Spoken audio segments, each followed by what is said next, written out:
புதியுகம் நேயர்களுக்கு வணக்கம். உங்களுடைய இந்த நாள் இனிய நாளாக அமையட்டும். ஒவ்வொரு நாளும் ஆரோக்கியம் சார்ந்த நிறைய சந்தேகங்களையும் கேள்விகளையும் நேர்களாகிய நீங்க கால் பண்ணி கேட்டு தெரிஞ்சிட்டு இருக்கிற இந்த ஷோ டாக்டர் ஆன் கால். நேர்களை இன்னைக்கு டாக்டர் ஆன் கால் உங்களுடைய ஆரோக்கியம் சார்ந்த கேள்விகளுக்கு பதிலளிப்பதற்காக ட்ரெடிஷனல் கேர் ஹாஸ்பிட்டல் இருந்து டாக்டர் ராஜலட்சுமி நம்ம கூட இணைஞ்சிருக்காங்க. வாங்க உங்களை வெல்கம் பண்ணிடலாம். வணக்கம் டாக்டர். வணக்கம் டாக்டர். இன்னைக்கு நாம எடுத்துக்கக்கூடிய டாபிக் பாதத்துல வலியோ எரிச்சலோ மதபதப்போ இந்த மாதிரி இருக்கும்போது எல்லாரும் நினைக்கிறது என்னன்னா டயபெட்டிஸ் இருக்கான்னு செக் பண்ணுங்க அப்படின்னு சொல்லுவாங்க. இப்படி நம்ம பொதுவா டயபெட்டிஸ்னால தான் இந்த மாதிரி எரிச்சலோ மதமதப்போ இருக்கு அப்படின்னு நம்ம எடுத்துக்கலாமா, இல்லை இதுக்கு வேற ஏதாவது காரணங்கள் இருக்கா? கண்டிப்பாக பாதங்களில் வந்து பார்த்தீங்கன்னா வலி, எரிச்சல், மதமதப்பு, ஸோ 3 கேட்டகரைஸ் பண்ணோம் அப்படின்னா, ஏன்னா நீங்கள் சொல்கிற மாதிரி என்ன அப்படின்னு பார்த்தீங்கன்னா, கொஞ்சம் எரிச்சல் இருந்தவொடனே மருத்துவர்கிட்ட போனாலே இல்லை அவங்களே என்ன பண்ணுவாங்க, பிளட் சுகர் லெவல் எடுத்து பார்ப்பாங்க, நார்மலாக இருக்குது, ஸோ நார்மலாக தான் இருக்குது, ஒன்றும் பிரச்சனை இல்லை அப்படிங்குவாங்க. ஆனால் லேட்டஸ்ட் ஸ்டேஜில் வந்து பார்த்தீங்கன்னா அந்த இடத்துல வந்து உணர்ச்சி இல்லாமல் இருக்கும், சில பேருக்கு வந்து புண்கள்லாம் இருக்கும், ஊண்டு இருக்கும், புண்கள் இருக்கும், ஆனால் வந்து பார்த்தீங்கன்னா சுகர் இருக்கவே இருக்காது. ஸோ என்ன காரணம்னா, முன்னாடியே இதற்குடைய காரணங்களை சரியாக அணுகாததுனால ஏற்பட்ட பக்க விளைவுகள் தான் இது. ஸோ ஃபர்ஸ்ட் வலி அப்படின்னு பார்த்துட்டோம் அப்படின்னு பார்த்தீங்கன்னா, இப்போ பாதங்களில் வலி அந்த மாதிரி இருந்தது அப்படின்னா எடுத்த உடனே ஃபஸ்ட்டு நம்ம யூஸ் பண்ணுற செப்பல்ஸ் போன்றவை ஏதாவது சரியாக இல்லைன்னா ரொம்ப க்ரானிக்காக ஒரே மாதிரி செப்பல்ஸ் நம்ம யூஸ் பண்ணிக்கிட்டே இருந்தோம் அப்படின்னா அது நமக்கு வலி போன்ற பிரச்சனைகளை வந்து ஏற்படுத்தும். அதே மாதிரி சில பேர் என்ன பண்ணுவாங்க அப்படின்னு பார்த்தீங்கன்னா, அவங்களுக்கு வந்து பார்த்தீங்கன்னா அந்த ஃப்ளாட் ஃபுட்டுன்னு சொல்லுவாங்க, நம்ம பாதங்களில் வந்து நடுவில் வந்து நமக்கு ஒரு ஆர்ச் மாதிரி இருக்கும். ஸோ அந்த ஆர்ச் இல்லாமல் தட்டையாகவே சில பேருக்கு இருக்கும், பிறவியிலேயே அந்த மாதிரி இருக்கும். அந்த மாதிரி இருக்கிறவங்க இந்த பிரச்சனை வருவதற்கு முன்னாடி அதை பற்றி வந்து சரியாக தெரிஞ்சுக்காமல் என்ன பண்ணுறது, நம்ம நார்மலாக எல்லாரும் அணியக்கூடிய இதையே செப்பல்ஸையே அணியும் பொழுது என்ன ஆகும் அப்படின்னா, அதுவும் அவங்களுக்கு அந்த பாதத்தில் வந்து சேதம் விளைவிக்கும். ஸோ இந்த உடல் பருமன் இது 2 தான் பெருசாக என்ன அப்படின்னு பார்த்தீங்கன்னா வலிகள் இருக்கும். இந்த வலியானது எப்படி இருக்கும் அப்படின்னு பார்த்தீங்கன்னா, ஏதோ பரவுற மாதிரி இருக்கும், கொஞ்சம் பிடிச்சு விட்டால் நல்லா இருக்கிற மாதிரி இருக்கும். ஆனால் சிலருக்கு பாதங்களில் வந்து பார்த்தீங்கன்னா ஊசி குத்துவது போல வலி இருக்கும். குறிப்பாக வந்து பார்த்தீங்கன்னா எலும்புகள் எந்த இடத்துல இருக்கும், இப்போ பாதம்னு வச்சுக்கோங்களேன், அந்த கால் பெருவிரல் இருக்குது பார்த்தீங்களா, அதோட சைடில் குதிகால் இந்த இடங்களில் மற்றும் ஊசி குத்துவது போன்று வலி இருக்கும். ஸோ இந்த மாதிரி வலிகள் இருந்தது, சில சமயம் இதை தொடர்ந்து மற்ற மூட்டுகள்லையும் ஊசி குத்துவது போன்று வலிகள் இருக்கு அப்படின்னா அவர்களுக்கு யூரிக் ஆசிட் ஜாஸ்தியாக இருப்பதற்கு வந்து வாய்ப்புகள் இருக்கு. ஸோ அந்த மாதிரி இருந்ததுன்னா யூரிக் ஆசிட் அதிகமாக இருக்கா அப்படின்னு பார்க்கணும். குதிகால்களில் மற்றும் வலி இருந்தது அப்படின்னா அவங்களுக்கு அந்த குதிகால் கால்கேனியஸ் போன்னு சொல்லுவாங்க, அது என்னதுன்னா சிறு சிலுப்பல் போன்று வந்து ஏற்படும், ஸ்பர்ன்னு சொல்லுவாங்க. ஸோ அது வந்து நம்ம தசைகளில் குத்துவதனால நமக்கு வலிகள் வந்து ஏற்படலாம். ஸோ இது பேசிக்காக வந்து வலிகள் இருப்பதனால இதுதான் மோஸ்ட் ப்ராப்ளி காரணமாக இருக்கும். யூஸ்வலாக நீங்கள் சொன்ன மாதிரி என்ன அப்படின்னு பார்த்தீங்கன்னா, இந்த சுகர் பேஷண்ட்ஸ் இல்லாமல் என்ன காரணம் இருக்குன்னா, மெயின் ரீசன் என்ன அப்படின்னா முதுகு தண்டுவட பிரச்சனை தான். ஸோ நம்ம முதுகு தண்டுவடத்திலிருந்து வழியாக மூளையில் இருந்து வரக்கூடிய அந்த நரம்பு கற்றைகள் இருக்குது பார்த்தீங்களா, கைகள், கால்கள், பிற உறுப்புகளுக்கு வந்து போகும். ஸோ இதில் என்ன அப்படின்னு பார்த்தீங்கன்னா டெர்மட்டோம்ஸ் சொல்லுவாங்க. நம்ம எப்படி இந்த வயருக்கெலாம் சர்க்கியூட் கொடுக்குறப்ப இதுக்கு இங்கே கனெக்ஷன் கொடுத்தா எப்படி இருக்குமோ அதே மாதிரி இடுப்பிலிருந்து வரக்கூடிய இந்த நரம்புகள்லாம் என்ன அப்படின்னு பார்த்தீங்கன்னா பாதத்தில் அதுக்குன்னு ஸ்பெசிஃபிக் வந்து பாயிண்ட்ஸ் இருக்கும். ஸோ அதில் அந்த குறிப்பிட்ட நரம்புகள் நசுங்கப்பட்டால், அழுத்தப்பட்டால், சேதமடைந்தால் என்ன ஆகும் அப்படின்னு பார்த்தீங்கன்னா அங்கே போகக்கூடிய ரத்த ஓட்டமும் சரி இருக்காது.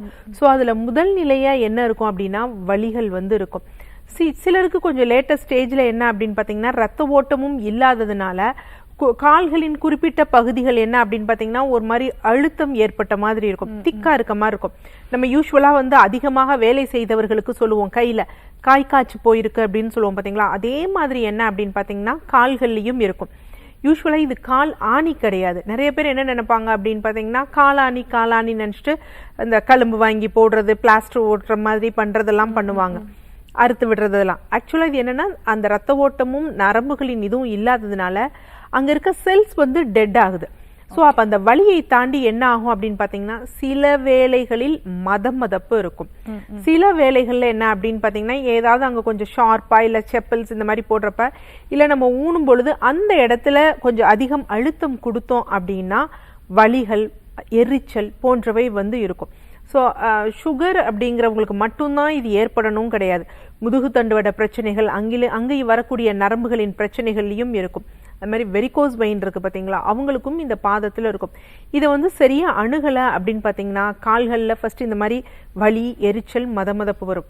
பின்பு என்ன அப்படின்னு பார்த்தீங்கன்னா உணர்ச்சி இல்லாமல் போய் புண்கள் வந்து ஏற்படும். ஸோ புண்கள் ஏற்பட்டு நாட்பட்டு ஆறாத புண்கள் வரும்.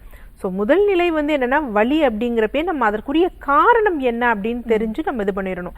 ஏன்னா யூரிக் ஆசிட்னாலாம் நமக்கு வலி இருந்தது அப்படின்னு வச்சுக்கோங்களேன், நம்ம அப்பயும் அணுகணும்னா நம்ம சிறுநீரகம் பாதிக்கப்படாமல் இருக்கும், அதே மாதிரி என்ன மூட்டுகள் பாதிக்கப்படாமல் இருக்கும். இந்த மாதிரி நம்ம வந்து தற்காத்து கொள்ளலாம். நம்ம அதை உரிய வகையில் அணுகாமல் நம்ம பண்ணிக்கிட்டே இருந்தோம் அப்படின்னா அது பெரும் பிரச்சனையில் நாளைக்கு சர்ஜரி, ஆம்புடேஷன். பார்த்தீங்கன்னா சுகரே இருக்காது, ஆனால் பார்த்தீங்கன்னா கால், விரல்கள், பாதங்கள்லாம் எடுத்தக்கூடிய கதைகள் வந்து இருக்கும். காரணம் என்ன அப்படின்னா நமக்கு ஒன்றும் இல்லை ஏதோ அப்படின்னு நம்ம கடந்து போகிறது தான் மிகப்பெரிய தவறு. ஓகே டாக்டர், இப்போ வந்து டெஸ்ட் எடுத்து பார்க்கணும் ஆரம்ப நிலையிலேயே அப்படின்னு நீங்கள் வந்து சொன்னீங்க. என்னென்ன டெஸ்ட் எடுத்து நம்மளால பார்க்க முடியும்?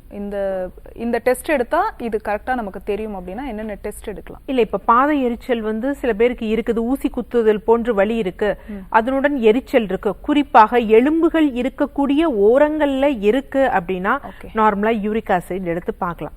ஸோ சீரம் யூரிக் ஆசிட் எடுத்து பார்த்து கொஞ்சம் ஜாஸ்தியா இருந்தது அப்படின்னா அதற்கு தகுந்த வகையில உணவா சிகிச்சையா அப்படிங்கிறது வந்து எடுக்கலாம். அதே மாதிரி இன்ஃப்ளமேஷன்ஸ், இந்த சிஆர்பி இருக்கா, சி ரியாக்டிவ் புரோட்டீன், அது தாபிதம் அதிகமாக இருந்தது அப்படின்னா அது காமிக்கும். ஸோ அது எதனால அப்படின்னு பார்த்தா அதற்கு தக்க வகையில வந்து நம்ம வந்து சிகிச்சை எடுக்கலாம். இந்த பாதங்கள் வந்து நமக்கு வந்து ஃபிளாட்டா இருக்கா இல்ல மற்றவர்களை மாதிரி ஆர்ச் இருக்கா அப்படிங்கிறதையும் நம்ம பார்க்கணும். உடல் பருமன் இருக்குன்னா நம்ம யூஸ்வலா நமக்கு தெரியும், நம்ம ஹைட்ல இருந்து பாத்தீங்கன்னா நம்ம வெயிட்டை வந்து மைனஸ் பண்ணி இது பண்ணோம்னா ஆக்சுவலாக இப்போ வந்து ஒருத்தர் வந்து ஒரு 165 சென்டிமீட்டர் ஹைட் இருந்தாங்க அப்படின்னா அவங்க ஒரு 63லேருந்து ஒரு 67 வரைக்கும் வெயிட் இருக்கலாம். ஓகே, ஸோ இந்த மாதிரி நம்ம வந்து மெயின்டைன் பண்ணணும், அது ரொம்ப முக்கியம். சுகர் இருக்கா அப்படின்னு தெரிஞ்சா HbA1c எடுத்து பார்க்கணும். அதை விட ரொம்ப முக்கியம் என்ன அப்படின்னு பார்த்தீங்கன்னா குறிப்பாக சைவம் அதிகமாக சாப்பிடுபவர்களுக்கு, அதே மாதிரி இன்னைக்கு எல்லா தானியங்களும் வந்து நம்ம அரிசியெல்லாம் வந்து பார்த்தீங்கன்னா பட்டை தீட்டினது தான் நம்ம சாப்பிட்டுட்டு இருக்கோம், ரீஃபைன் பண்ணது சாப்பிட்றோம். அப்போ நமக்கு குறிப்பாக விட்டமின் B6, விட்டமின் B12 குறைபாடு கொஞ்சம் அதிகமாக தான் எல்லாருக்குமே இருக்கு. ஸோ அந்த சத்து குறைபாடு இருந்தாலும் பாதங்கள்ல எரிச்சல் போன்றவை வரும். அப்போ நமக்கு விட்டமின் B12 நார்மலா இருக்கா அப்படின்னு ரத்தத்துல வந்து சோதிச்சு பார்க்கலாம். ஸோ நமக்கு என்ன பிரச்சனை, என்ன ரீசனா இருக்க வாய்ப்பு இருக்கு, அதற்கு தகுந்து என்ன இன்வெஸ்டிகேஷன் பண்ணிட்டு அதற்குரிய தீர்வு உணவா இல்ல சிகிச்சை எடுக்கணுமா இல்ல வாழ்வியல் முறையில மாற்றங்கள் பண்ணணுமான்னு நம்ம இது பண்ணோம்னா பின்னாடி பெரும் பாதிப்பு ஏற்படுவதை தவிர்த்திடலாம். ஓகே டாக்டர், தொடர்ந்து பேசும் காலர் லைன் இருக்காங்க, பேசிட்டு வந்துடலாம். வணக்கம் doctor on call. Okay doctor, இப்போ வந்து டெஸ்ட்டை பற்றி பார்த்தோம். இப்போ டயபெட்டிஸ் பேஷண்ட்ஸ்க்கு இருக்கக்கூடிய அந்த பாத எரிச்சல் பற்றி சொல்லுங்கள், அவங்க என்ன பண்ணலாம்? ஏன்னா வந்து இப்போ இந்த பாத எரிச்சலோ இல்லை வலியோ இருக்குது அப்படின்னா இது தொடர்ச்சியாக அதிகமாக இருக்கும்போது டயபெட்டிக் ஃபுட் வர அளவுக்கு வாய்ப்புகள் இருக்குது. விரல்கள் எடுப்பாங்க, அதுக்கப்புறம் பாதத்தையே எடுக்கக்கூடிய ஒரு நிலைமையும் இருக்குது. இதெல்லாம் வராமல் தடுக்கிறதுக்கு அவங்க என்ன பண்ணணும்? ஆக்சுவலாக இது வந்து டயபெட்டிக் நியூரோபதின்னு சொல்லுவாங்க. பாதங்களில் வந்து எரிச்சல் இருக்கும். குறிப்பாக என்ன அப்படின்னு பார்த்தீங்கன்னா இரவு நேரங்களில் வந்து அதிகமாக இருக்கும். ஸோ இது என்ன சொல்லுவாங்க அப்படின்னா கிரானிக்காக ரொம்ப காலமாக வந்து அவங்களுக்கு சர்க்கரை நோய் வந்து இருந்துட்டு இருக்கும். ஆனால் அதாவது சர்க்கரை நோய் வந்துருச்சு அப்படின்னா நம்ம HbA1c கண்டிப்பாக ரொம்ப முக்கியமாக பார்க்கணும். HbA1c எதற்காக பார்க்கணும் அப்படின்னு சொல்கிறோம் அப்படின்னா, ஏன்னா இன்னைக்கு ஒரு டயட் ஃபாலோ பண்ணியிருக்கலாம், அதுக்கேற்றாப்புல இன்னைக்கு ஃபாஸ்டிங் பிபி பிளட் சுகர் டிஃப்ரெண்ட்டாக இருக்கலாம். ஆனால் 3 monthஸாக நம்ம பிளட் சுகர் எப்படி ஒரு ஸ்டாண்டர்டைஸ் ஆயிருக்கு அப்படிங்கிறது ஆவரேஜாக நம்மளோட ஹீமோக்ளோபின் இதில் வந்து அது வந்து ஸ்டோரேஜ் ஆயிருக்கும். ஸோ அதனால அது கால்குலேட் பண்றப்ப நம்ம எப்படி சீரா இருக்கோமா இல்லையா, நேற்று தவறு செஞ்சுட்டு இன்னைக்கு சரியா செஞ்சிருந்தா கூட நேற்று செய்த தவறை வந்து அது சுட்டி காமிச்சிரும். ஸோ அதனால என்னன்னா இந்த HbA1c நார்மலாக ஒருத்தருக்கு சர்க்கரை நோய் இல்லைன்னா 5.8க்கு கீழே இருக்கணும். நான் ஒரு சர்க்கரை நோயாளி ஆனால் என்னோட ரத்த சர்க்கரை சீரா இருக்கு அப்படின்னா இந்த HbA1c 6 to 7ல இருக்கணும். அதை மேல இருக்கு, குறிப்பாக 10க்கு மேல இருக்கு அப்படின்னு வச்சுக்கோங்களேன். என்ன பிரச்சனைகள் ஏற்படும்னா ரத்தத்தில் அதிக அளவு சர்க்கரை வந்து இருக்கும். ஸோ சர்க்கரை இருக்கும் பொழுது ஃபேட்டும் கொஞ்சம் ஜாஸ்தியாகும். Okay. ஸோ இதெல்லாம் என்ன சேர்ந்து பண்ணும்னா நம்ம ரத்தத்தோட அடர்த்தி தன்மையை ஜாஸ்தி பண்ணும். விஸ்காசிட்டி ஜாஸ்தி ஆகும் பொழுது ரத்த ஓட்டம் அப்படிங்கிறது சீரா இருக்காது. குறிப்பாக கீழிருந்து மேல் ஓடக்கூடிய ரத்த ஓட்டம் சீரா இருக்காது. அப்ப என்ன அப்படின்னு பாத்தீங்கன்னா உறுப்புகளுக்கு ரத்த ஓட்டம் சீராக இல்லாத பொழுது அந்த தேக்க நிலை ஏற்படும் பொழுது அப்போ அந்த ரத்த ஓட்டம் இல்லாத ஒரு நிலை ஏற்படும். அப்ப சிறுநீரகம் பாதிக்கப்படுறதோ, அதனாலதான் சர்க்கரை நோயாளிக்கு சிறுநீரகம் பாதிக்கப்படுறது, கால்கள்ல புண்கள் ஏற்படுறது, அது மாதிரி மூளையில ரத்த ஓட்டம் இல்லாமல் என்ன அப்படின்னு பாத்தீங்கன்னா ஸ்ட்ரோக், இஸ்கிமியாங்கிற ஒரு கண்டிஷன் சொல்லுவாங்க. அதனால ஸ்ட்ரோக் போன்ற விஷயங்கள் இது பண்றது. இதெல்லாம் என்ன காரணம்னா ஏதோ ஒரு மருத்துவருக்காக நாங்க மாத்திரை போடுறோம், மருத்துவர்கிட்ட இன்னைக்கு போய் பிளட் டெஸ்ட் பண்ண போறோம்னா அன்னைக்கு மட்டும் கொஞ்சம் அப்படியே ஒரு 2 days டயட்டை மெயின்டைன் பண்ணிட்டு போறது. அது மருத்துவரை நாம் ஏமாற்றுவது கிடையாது, நம்மள நம்ம ஏமாற்றிக் கொள்கிறோம். ஏன்னா அது நமக்கு தெரியாது. ஆனா நம்மளோட ஒன்ஸ் என்ன அப்படின்னு பாத்தீங்கன்னா இந்த வெயின், இந்த ரத்த நாளங்கள்லாம் டேமேஜ் ஆயிடுச்சுன்னா அதை புதுப்பிக்கிறது ரொம்ப கஷ்டமான விஷயம். தளர்ந்து போயிடும், அதோட சுவர்கள் டேமேஜ் அடையும். ஸோ இந்த மாதிரி இது பண்றப்ப நம்ம புதுப்பிக்கிறது ரொம்ப கஷ்டம். அதனால ஆரம்ப நிலையிலேயே நம்ம கரெக்டா பாத்துக்கிறது ரொம்ப நல்லது. எரிச்சல் அப்படின்னு நீங்க சொல்றதெல்லாம் பாத்தீங்கன்னா டக்குன்னு வராது. சில பேர் சொல்லுவாங்க எரிச்சல் இருக்கு, நான் பார்த்தேன், அதான் ஃபர்ஸ்ட் டைம் புதிதாக சர்க்கரை நோய் இருக்கு டயக்னோஸ் பண்றாங்கன்னா, எனக்கு சர்க்கரை நோய் இப்போ இருந்தது உடனே எரிச்சல் அப்படின்னு நம்ம நினைச்சோம்னா அது தவறான ஒரு விஷயம். நெடுங்காலமாக நம்ம உடம்புல சேஞ்சஸ் நடந்துட்டு இருந்திருக்கு, நமக்கு பெருசா நமக்கு அது தெரியல. எல்லாருக்குமே உடல் இளைக்கும், எல்லாருக்குமே நாவறட்சி ஏற்படும், எல்லாருக்குமே அதிகமாக சிறுநீர் கழியும் அப்படின்னு நம்ம நினைக்கிறது தவறான ஒரு விஷயம். ஒவ்வொருத்தருக்கும் ஒவ்வொரு மாதிரி வெளிப்படும். சோ அந்த நாட்பட்டதுதான் என்ன அப்படின்னு பாத்தீங்கன்னா இந்த பாதை எரிச்சல். அப்ப பாதை எரிச்சல் வருதுனாலே நம்ம சர்க்கரை நோய் ரொம்ப காலமா நமக்கு இருக்கு, நம்ம சீரா வைத்துக் கொள்ளல அப்படிங்கிறது அர்த்தம். ஸோ அதற்கு உடனே நம்ம ரிவைஸ் பண்ண நம்ம எடுக்கணும். அது எடுக்கும் பொழுது கொஞ்சம் ஷார்ட் டூரேஷன்ல நரம்புகளை புதுப்பிக்க விட்டமின் B12 மாதிரி சப்ளிமெண்ட்ஸை எடுத்துக்கிறதுல தவறில்லை. பட் ஒரு ஷார்ட் டூரேஷன் தான். அதுவே லாங் கோர்ஸ்க்கு எடுக்கிறது நமக்கு பாதிப்பை ஏற்படுத்தும். காலர் லைன்ல இருக்காங்க, யாருன்னு பார்க்கலாம். வணக்கம் டாக்டர் ஆன் கால். சென்னையில இருந்து ஜானகி பேசுறேங்க. ஓகேமா, யாருக்கா கேக்குறீங்க இந்த கேள்வி? எனக்காக தாங்க. வயசு 65 ஆகுது, கர்ப்பப்பை எடுத்து 25 வருஷம் ஆயிடுது. ஓகேமா. இந்த இடுப்பு கீழே பட்டாக்ஸ் கிட்ட ரொம்ப இழுக்குது, உக்காந்துட்டு எழுந்தாக்கா ஸ்ட்ரெயிட்டா நிக்க முடியல, கோணையா நிக்கிறதா இருக்குது. எவ்வளவு காலமா அந்த மாதிரி இருக்குமா? ஒரு மாசம் 2 மாசத்துக்கு முன்னாடி படிக்கட்டுல விழுந்துட்டாங்க, வீட்டு படிக்கட்டுல கை ஊனிட்டு. அதனால வலிக்குதா இல்ல ஏற்கனவே இருந்துச்சு அந்த மாதிரி வலி, இப்ப ஜாஸ்தியா இருக்குது, டெய்லி இருக்குது. மத்தியானத்துல தூங்கி எழுந்தா ஸ்ட்ரெயிட்டா நிக்க முடியல, ஒரு மாதிரி கோணைக்குன்னு நடக்கிறதா இருக்குது. ரிங்வா மாதிரி இருக்கு மேடம், கொஞ்சம் ரவுண்ட் ரவுண்டா. என்னம்மா அது கொஞ்சம் ரெண்டுத்துக்கும் கொஞ்சம் சொல்லுங்க மேடம். இன்னொரு क्वेश्चन கேட்டிங்க. இடுப்பு கிட்ட அக்கிள் கிட்ட ரிங் வார்ம் இருக்கு மேடம். ரிங் வார்ம் இருக்கு. Okay okay. ரவுண்ட் ரவுண்டா வருது, ரொம்ப அடிக்குது. வெப்பால தடவிட்டு தான் இருக்கேன். ஓகே, நிகழ்ச்சியை தொடர்ந்து சோப்பு போட்டு குளிக்கலாமா இல்ல நான்வெஜ் எல்லாம் எடுத்துக்கலாமான்னு கொஞ்சம் சொல்லுங்க. ரெண்டாவது இந்த காலு அட்டாக்ஸ் கிட்ட இழுக்கிறது ரொம்ப வலிக்குது. யோகா பண்றேன், வாக்கிங் போறேன். சுகர் பிபி ஏதாவது இருக்காமா? அடுத்து எழுந்தா ரொம்ப இழுக்குது. சுகர் பிபி ஏதாவது இருக்கா? பிபி இருக்கு மேடம், டேப்லெட் எடுத்துக்கிறேன். பிபிக்காக டேப்லெட் எடுத்துட்டு இருக்கீங்க. ஓகே. தைராய்டுலாம் இல்ல? தைராய்டு எல்லாம் ஒண்ணும் இல்ல. இந்த வலிக்கு எம்ஆர்ஐ ஏதாவது எடுக்கலாமா? இடுப்பு கிட்ட இருந்து கனெக்ஷன் ஆகுது, பெடாக்ஸ் கிட்ட ரொம்ப இழுக்குது. மத்தியானத்துல ஒரு 1/2 hour ரெஸ்ட் எடுத்த பிறகு ரொம்ப நின்னு நான் எதுவும் செய்ய முடியும், ஒரு டீ கூட போட முடியல. வெயிட் எவ்வளவு இருக்கீங்கம்மா? வெயிட் 58 சம்திங் இருக்கு மேடம். சரி, ஓகே. நிகழ்ச்சியை தொடர்ந்து கவனிங்க, கண்டிப்பா விளக்கம்.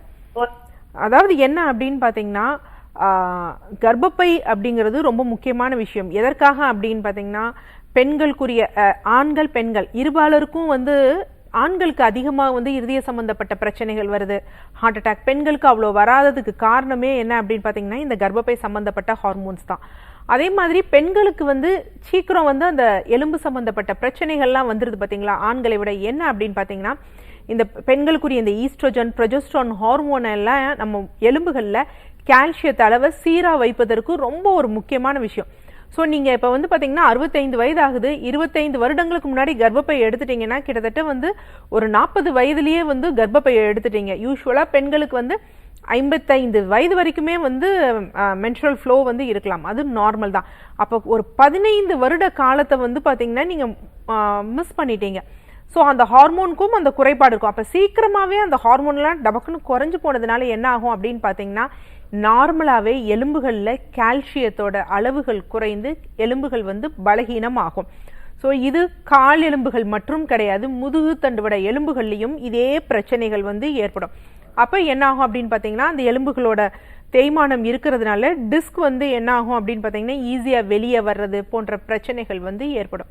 ஸோ அப்போ அது வெளியே வரும்பொழுது என்ன ஆகும் அப்படின்னு பார்த்தீங்கன்னா நரம்புகள் வந்து நசுங்கப்படும். ஸோ நரம்புகள் குறிப்பாக L4, L5, L5, S1 இதெல்லாம் நசுங்கப்படுறதுனால இடுப்புக்கு கீழ் போகக்கூடிய நரம்புகள் பாதிப்பு இருக்குனால என்ன ஆகும் அப்படின்னு பார்த்தீங்கன்னா அந்த நரம்புகள் போகிற இடங்கள்லாம் பிரச்சனை இருக்கும். ஃபஸ்ட்டு விஷயம் என்ன அப்படின்னா தசைகளில் தான் அது இதாக இருக்கும். தசைகளை வந்து இழுத்து பிடிக்கிற மாதிரி இருக்கும். அப்போ அது நமக்கு மூட்டு வலிகள் போன்ற பிரச்சனைகளை வந்து ஏற்படுத்தலாம். ஸோ அடுத்த நாளடைவில் இன்னமும் கம்ப்ரெஷன் ஜாஸ்தியாக இருக்கும் பொழுது ரொம்ப தசைகள் அப்படியே நாளடைவில் அந்த இழுத்து பிடிக்கிறதுனால நம்ம நடைகளில் மாறுபாடுகள் இருக்கும். சில பேருக்குலாம் வந்து பார்த்தீங்கன்னா காலை வந்து மடக்கியே வச்சுருப்பாங்க. உங்களுக்கும் அதுதான் வந்து பிரச்சனைகள் வந்து ஏற்படுத்திருக்கு. 2 மாதத்திற்கு முன் கீழே விழுந்தப்ப இன்னும் கொஞ்சம் வந்து பிரச்சனைகள் ஜாஸ்தியாக இருக்கலாம். ஆனால் நீங்கள் சொல்கிற மாதிரி என்னன்னா ஒரு MRI எடுத்து பாருங்கள். ஏன்னா ஏதாவது டேர் இருக்குது, வேறு ஏதாவது செகண்டரி இன்ஃப்ளமேஷன் இருந்தது அப்படின்னா பின்னாடி வரக்கூடிய பாதிப்பை முன்னாடியே பார்த்து தகுந்த ட்ரீட்மெண்ட் எடுக்கலாம். அதனால் நீங்கள் MRI எடுக்கிறது கண்டிப்பாக ஒரு நல்ல விஷயம்தான். அடுத்து இடுப்பு பகுதிகளில் புட்ட பகுதிகளில் வந்து பார்த்தீங்கன்னா ரிங்வார்ம் இன்ஃபெக்ஷன் இருக்குது அப்படின்னா ஸோ ரிங்வார்ம் இன்ஃபெக்ஷன் இருப்பதற்கு காரணம் என்ன அப்படின்னா அந்த இடத்துல அதிகமாக என்ன அப்படின்னு பார்த்தீங்கன்னா மாய்ஸ்சரைஸாக இருக்குது, கொஞ்சம் ஈரப்பதம் இருக்குது. ஈரப்பதம் இருக்கிறப்பையும் உங்கள் வீட்டில் வேறு எங்கேயாவது பார்த்தீங்கன்னா யாருக்காவது இந்த இன்ஃபெக்ஷன் இருந்தது இல்லை ஆடைகள் நீங்கள் பயன்படுத்தியது மூலம் உங்களுக்கு அது இன்னும் ஈஸியாக வந்து கான்டாக்ட் ஆகிருக்கும். அங்கே இன்னும் வந்து ஈரப்பதம் அதிகமாக இருக்கும் பொழுது நீங்கள் என்னதான் ட்ரீட்மெண்ட் பவுடர் ஆயின்மெண்ட் போட்டாலும் அது சீக்கிரமாக என்ன ஆகும் அப்படின்னு பார்த்தீங்கன்னா ஆறாமல் அந்த ஈரப்பதம் அதிகமாகுமாக வந்து பார்த்தீங்கன்னா அது இன்னும் அதிகம் பரவ தான் செய்யும். ஸோ அதற்கு நீங்கள் ஃபஸ்ட்டு என்ன பண்ணணும் அப்படின்னா அந்த இடம் வறட்சியாக இருக்கிற மாதிரி இருக்கணும். ரிங்வார்ம் இருந்தால் சோப்பு போடலாமான்னா தாராளமாக போடலாம். ஆனால் ரொம்ப வந்து என்ன அப்படின்னு பார்த்தீங்கன்னா அதிகமாக சுண்ணாம்பு சேர்த்த சோப்புகள் போன்றவை இருக்கக்கூடாது. நீங்கள் பெஸ்ட்டாக வந்து என்ன அப்படின்னா பாசிப்பயிறு மாவு இல்லை நலுங்கு மாவு கடைகளில் கிடைக்கும். ஸோ அதை வந்து நீங்கள் போட்டு வாஷ் பண்ணுறது பெட்டர். அடுத்து அந்த இடத்துல வந்து என்ன அப்படின்னு பார்த்தீங்கன்னா சீமையகத்தி இலை இல்லைன்னா வேப்பிலை இதை மஞ்சளோட அரைத்து அந்த இடத்துல பற்று மாதிரி போட்டு வந்தீங்கன்னா ஈஸியாக வந்து ட்ரை அவுட் ஆகும்.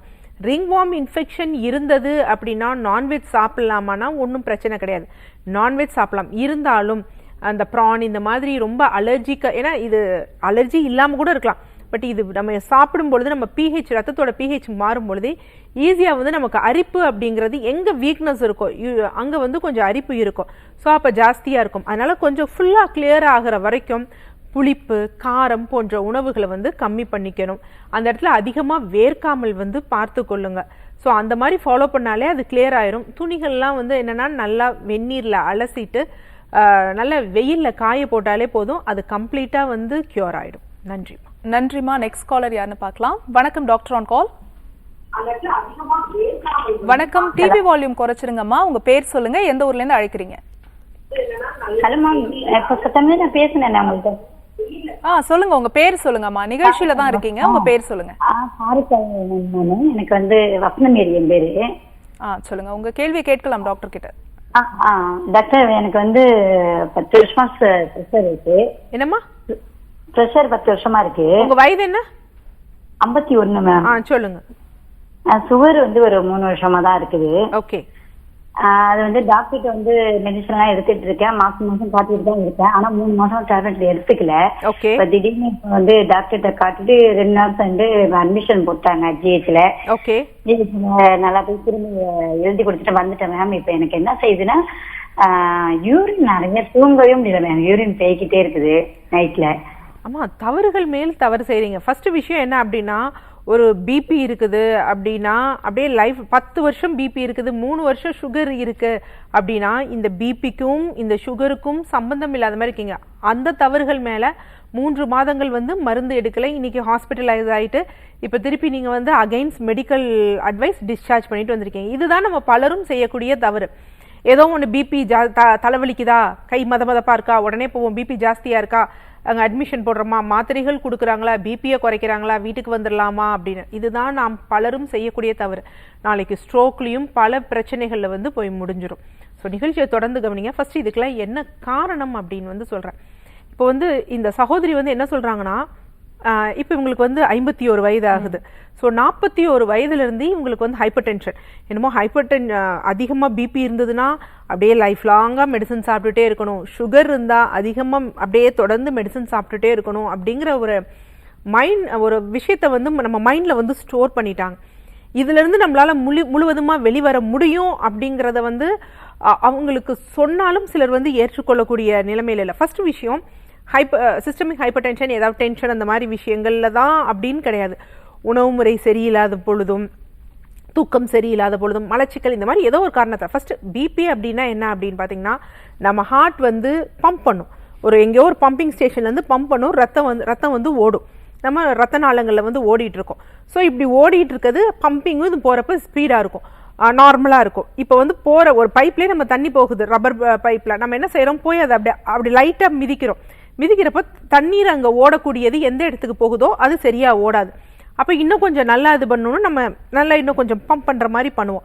ஸோ அதுதான் என்னென்னா அப்போ ப்ரெஷர் வந்து ஜாஸ்தி ஆகுது. இதுதான் ஹை பிளட் ப்ரெஷர். அப்போ புரிஞ்சுக்கணும், இங்கே நீங்கள் போடக்கூடிய மாத்திரைகள் என்ன அப்படின்னு பார்த்தீங்கன்னா, ஒன்று அந்த கிட்னியில் வேலை செஞ்சு கொஞ்சம் யூரினை இது பண்ணி வெளித்தள்ளுற மாதிரி இருக்கும். ஸோ இந்த மாதிரி விஷயங்கள் தான். அப்போ வந்து என்னென்னா, நான் மாத்திரை போடுறேன், நான் பிபி இருக்கு, அது நமக்கு சரி கிடையாது. என்ன அப்படின்னா, வாட் இஸ் த ரீசன்? எங்கே நமக்கு பிளாக், தேக்க நிலை இருக்கு, கிட்னிக்கு போகக்கூடிய ரத்த நாளம் சரி இல்லையா, குறிப்பாக வந்து பார்த்தீங்கன்னா கொலஸ்ட்ரால்லாம் பார்த்தீங்கன்னா எல்டிஎல் வந்து ஜாஸ்தியாக இருக்கும். ஸோ இந்த மாதிரி இருக்கான்னு பார்த்தா அதை நம்ம சரி செய்யணும். மாத்திரை போடுறது, பார்க்குறது, மாத்திரை போடுறது, எனக்கு டென்ஷன் ஆயிடுச்சு, இன்னைக்கு மாத்திரை போடல, நாளைக்கு மாத்திரை போடுறேன் அப்படிங்கிறப்ப இதனால என்ன பிரச்சனை அப்படின்னா, திடீர்னு இந்த ரத்த ஓட்டம் மூளைக்கு இல்லாமல் போயிடுச்சு, கிட்னிக்கு இல்லாமல் போயிடுச்சு அப்படின்னா நம்ம கிட்னி ஃபெயிலியர் ஆகிடும், ஸ்ட்ரோக் வந்துடும். சில பேருக்கு அதுக்கு ஹெமரேஜ் மாதிரி ஆகி உயிருக்கே பிரச்சனை ஆகிடும். அது ஒரு தவறு. அடுத்து இவங்களுக்கு ஏன் சுகர் வந்துச்சு, பிபி இருந்தாலே சுகர். ஏன்னா சில பேர் என்ன பண்றாங்க, சுகர் இருந்தால் அடுத்து பிபி வரும்னு அட்வான்ஸ்டா அதுக்குரிய மருந்து, கொலஸ்ட்ரால்குரிய மருந்து. ஏன் இவங்களுக்கு சுகர் வந்தது அப்படின்னா, இவங்களுக்கு இந்த மாதிரி இருக்கும் பொழுது நான் கண்டிப்பாக இவங்க உடம்புல இன்சுலின் ரெசிஸ்டன்ஸ் இருக்கும், சரியா உபயோகப்படுத்தாத முடியாத நிலை. ஸோ அதனால தான் என்ன சொன்னால் ஃபேட் ஜாஸ்தியாகி பிபி வந்திருக்கு. பட் அதோட இன்னொரு நிலை என்ன அப்படின்னு பார்த்தீங்கன்னா, ரத்தத்தில் இந்த சர்க்கரை அளவையும் நம்ம சீராக இருக்காது இன்சுலின் ரெசிஸ்டன்ஸ்னால. ஸோ அப்போ அது வந்து என்ன அப்படின்னா, ஸ்லோவாக முன்னாடி HbA1c 5.8 அப்படியே கொஞ்சம் போய் 7.2 வரும். ஸோ அதுதான் இவங்களுக்கு இப்போ சுகர் வந்ததுக்கு காரணம். இதையும் என்ன பண்ணுறது, 3 வருஷம் மாத்திரை மற்றும் போட்டுட்டு இருக்கிறது, டயட் லைஃப் ஸ்டைலை வந்து மெயின்டைன் பண்ணுறது கிடையாது. இப்போ 3 மாதம் எதுவுமே எடுக்காமல் இருக்கும் பொழுது அது ரொம்ப அவங்களுக்கு பிரச்சனையாகி ஹாஸ்பிட்டலைஸ் ஆகிருக்காங்க. இப்போ என்ன பண்ணியிருக்காங்க, டிஸ்சார்ஜ் ஆகிருக்காங்க. ஸோ நீங்கள் வந்து வாழ்வியல் முறையை கண்டிப்பாக மாற்றணும். மருத்துவரை பார்த்து உரிய கேள்விகளை கேட்டு விளக்கம் பெறதான் சிறந்த ஒரு விஷயமா. நன்றி. காலர் லைன்ல இருக்காங்க, யாருன்னு பார்த்துடலாம். வணக்கம், டாக்டர் ஆன் கால். மேம் நாங்க சேர்ச்ல இருந்து பேசுறோம் மேம். வள்ளி பேருங்களா, ஏஜ் 47ங்க மேம். ஓகே, உங்க கேள்வி கேளுங்க. ஹலோ, கேளுங்கம்மா, கேளுங்க, டாக்டர் கிட்ட பேசுங்க. வணக்கம் வள்ளி, சொல்லுங்கம்மா. மேம் நாங்க சேலத்துல இருந்து வள்ளி பேசுறோங்க மேம். 47ங்க மேம் வயசு. சரிம்மா. சாப்பிட்டாங்க மேம், சளி மாதிரி கோலை கட்டிக்குதுங்க மேம். உணவு சாப்பிட்டா மட்டும்தான் கோலை கட்டுதா, தொண்டையிலையா? ஆமாங்க மேம், வாயில இருந்து எச்சி ஊறிக்கிட்டே இருக்காங்க மேம். வெள்ளையா எச்சி அப்படியே நுரையாட்ட வருதுங்க மேம். கோலை கட்டிக்கிட்டே இருக்குங்க மேம். கோயம்புத்தூர்லயும் போய் காட்டினங்க மேம், ஸ்கேனும் பண்ணோங்க மேம், சிடி ஸ்கேனும் ஒன்னும் இல்லைன்னு சொன்னாங்க மேம். எண்டோஸ்கோப்பியும் போட்டாங்க மேம், அதுலயும் எதுவும் இல்லைன்னு சொல்றாங்க மேம். ஆனா இது வந்துட்டே இருக்குங்க மேம். ஓகே, காலையில எந்திரிச்ச உடனே நாவறட்சி, தொண்டையில வறட்சி அந்த மாதிரி இருக்கா? இல்லைங்க மேம், அதெல்லாம் இல்லைங்க மேம். அதெல்லாம் எதுவும் கிடையாது. கிடையாதுங்க மேம். எண்டோஸ்கோபி போட்டதுல ஊறிட்டே இருக்குங்க மேம். வெள்ளையா வருதுங்களா, அது போய் தொண்டையில போய் கோலை கட்டிக்குதுங்க மேம். எண்டோஸ்கோபி போட்டு பார்த்ததுல எதுவுமே இல்ல? ஆமாங்க மேம். ஓகே, சாப்பிடுறப்ப எப்பயாவது புறை ஏறுதா? அதெல்லாம் இல்லைங்க மேம். அதெல்லாம் ஒன்றும் கிடையாது. ஆக்சுவலா அம்மா, இப்போ எண்டோஸ்கோபி போட்டு பார்த்தீங்கன்னா எண்டோஸ்கோப்பியில் என்ன தெரியும் அப்படின்னா, உங்களுக்கு உள்ள ஏதாவது அல்சர்ஸ் மாதிரி இருக்குதா, இல்லை வெறும் தடிப்பு மட்டும் இருக்குதா, இல்லை என்ன அப்படின்னு பார்த்தீங்கன்னா உணவு குழாயும் இந்த வயிற்று பகுதியும் சேர்ற இடத்துல இருக்கக்கூடிய அந்த ஸ்பிங்டர்ல பாதிப்பு இருக்கா, இதெல்லாம் வந்து எதில் தெரியும் அப்படின்னா எண்டோஸ்கோபி போட்டிருந்தோம்னா யூஸ்வலாக வந்து அதில் தெரியும். அது மாதிரி ஆசிட் செக்ரீஷன் எந்த அளவுக்கு இருக்குது அப்படிங்கிறது தெரியும். ஹச் பைலோரி வந்து பார்ப்பாங்க. நீங்கள் பார்க்கக்கூடிய சிடி ஸ்கேனில் என்னென்னா நுரையீரலில் ஏதாவது பிரச்சனைகள் இருந்தால் அதெல்லாம் தெரியும். அப்போ வயிறு சம்மந்தப்பட்ட பிரச்சனையும் இல்லை, நுரையீரல் சம்மந்தப்பட்ட பிரச்சனையும் இல்லை அப்படின்னா யூஸ்வலாக வந்து மூக்கின் வழியாக சுவாசம் சரியில்லாமல் நேசலில் வந்து பார்த்தீங்க அப்படின்னா ஒரு சதை வளர்ச்சி மாதிரி இருக்கும் மூக்குக்கு. நீங்கள் இது டார்ச் இது பண்ணி பார்த்தீங்கன்னா, ஸோ மூக்கின் வழியாக நம்ம சீராக சுவாசம் பண்ணாத பொழுது என்ன ஆகும் அப்படின்னு பார்த்தீங்கன்னா, நம்ம வாயின் வழியாகவே சுவாசிச்சுட்டு இருப்போம்.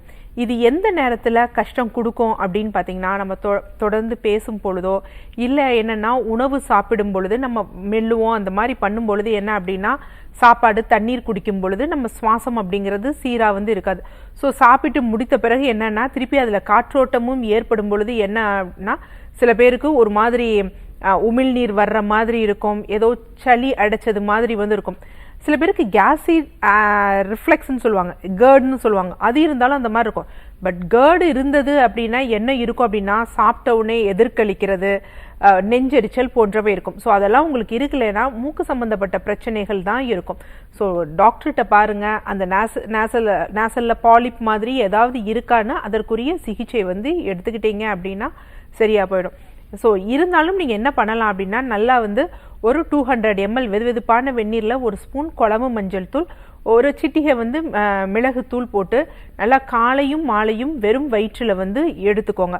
அதே மாதிரி தண்ணீரில் வந்து தண்ணி நல்லா கொதிக்க வச்சுட்டு அதில் இந்துப்பு அதை மட்டும் போட்டுட்டு நல்லா ஆவி பிடிங்க. ஆவி பிடிச்சிட்டு கடைகளில் வந்து பார்த்திங்கன்னா, நாட்டு மருந்து கடைகளில் வந்து சித்தாயுர்வேத மெடிக்கல் ஷாப்பில் நீர்க்கோவை மாத்திரைன்னு இருக்கும். ஸோ அந்த பற்றை மட்டும் போட்டுட்டு அது போட்ட பிறகு என்ன பண்ணுங்க, மஞ்சள் இருக்குது பார்த்தீங்களா, மஞ்சளில் நுனியில் நல்லா நெய் தடவிட்டு விளக்கெண்ணெயில் எரியிற விளக்கில் காமிச்சு அதை எரிச்சிட்டு அந்த புகை வரும் பார்த்தீங்களா, அதை ஸ்மெல் பண்ணிட்டு வாங்க. சப்போஸ் நேசல் பாலிப் இங்கே இருக்கக்கூடிய கன்ஜஷன்னால தான் உங்களுக்கு இது இருக்குன்னா இது சரியாக போயிடும். அப்படி இல்லை அப்படின்னா எண்டோஸ்கோப்பியில் பார்த்தது உங்களுக்கு சரியாக விளக்கப்படலை அப்படின்னு இருக்கலாம்.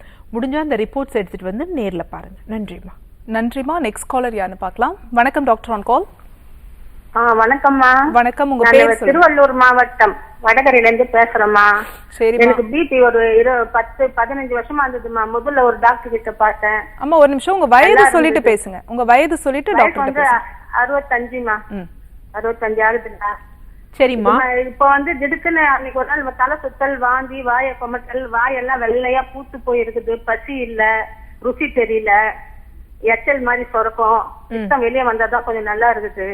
கல்லீரல், மண்ணீரல், அது பித்தப்பை எதுனா பிரச்சனை இருக்கா என்னன்னு தெரியலம்மா எனக்கு.